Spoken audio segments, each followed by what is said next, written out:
So meron tayong pupuntahan, meron tayong bisita. Bumili sa... Kailan ba bumili ito, Nico? Si Sir? 2 months ago? Hindi, mga 3 months ago? 4 months na, 6 months. Tagal na ba yun?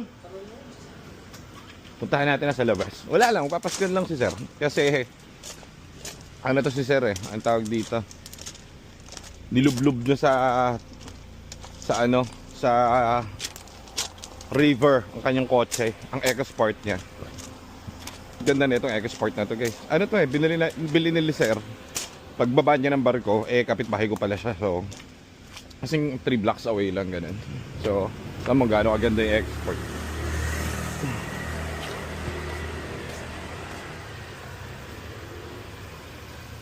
Pogi ano. Ayos.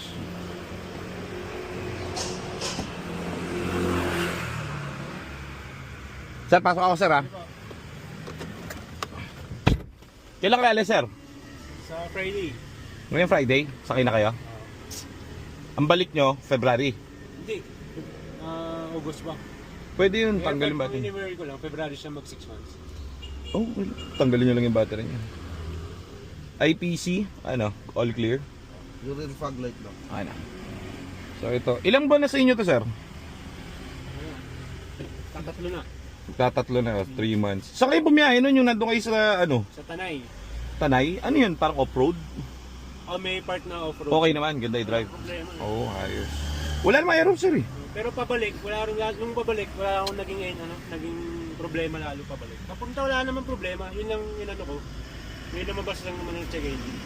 Baka nag-check engine kayo dahil ano, yung natapos idan sa baha. Yung parang ano lang, minuto, mga 5 minutes. Wala yun, nag-fault lang yun. Basta pag nawala ang check engine, may nag-error lang doon na isang beses pero definitely hindi siya sira. May nabasa siyang something, baka nabasa yung sensor sa ilalim, ganun lang. Pero ano, tawag dito, okay to, ganda to. Pinaano na yung sir to eh. Magkano inabat yung glass coating nyo sir? Actually, libre lang. Oh? Tropa. Talaga? Hindi, pinasok na lang. May tropa ako dito sa Timo. Pinasok. Ano sila? Ang gagawin, yung mga nag-aaral magbukas ng car wash, papasok na as module. Pero 5 days ako lang. Lahat pati yung... Ganda. Hanggang saan nyo dinaanan yung baha? Dito? River. May nabasa lang doon tapos nag-fault. Nawala agad, di ba? Okay na yun pag ano, walang problema yan. Bago ano nyo, bago trani nyo. Pagka iwanan nyo, yun, pwede yun. Tanggalin nyo yung battery. Kasi kung mawawala sa program yan, lapit lang namin di pupuntahan ko. Yun lang naman. Matagal kaya tama. Sabi ko, February, meron pa siyang 2 months mag-awat. Madalas. Nasa barko rin.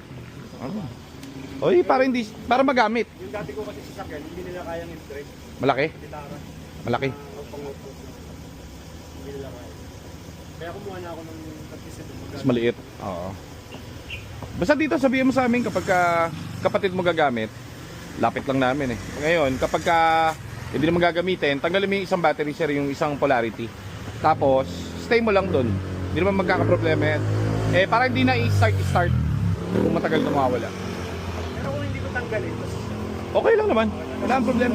Hindi siya actually masisira. Ayaw lang namin na malulobat kasi minsan, kunwari, sa malayong parte ka ng lugar.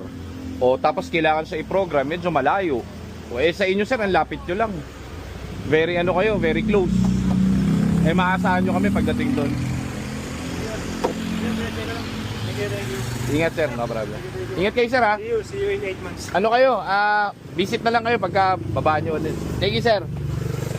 So yun si sir, wala lang, nagpa-check lang si sir kasi mahilig talaga mag-off-road si sir eh. Ano yan, nag-send sa akin, sir okay lang ba to? Nakalubog yung kotse. Sabi ko okay lang yan sir, gamitin nyo lang. So yun ang mga client natin dito. Laging nakasmile, masaya, saka tawag dito, question, kumbaga nangingi inputs. So kami dito lagi welcome. So thank you sir, ingat po kayo sa pagsakay nyo. Thank you very much.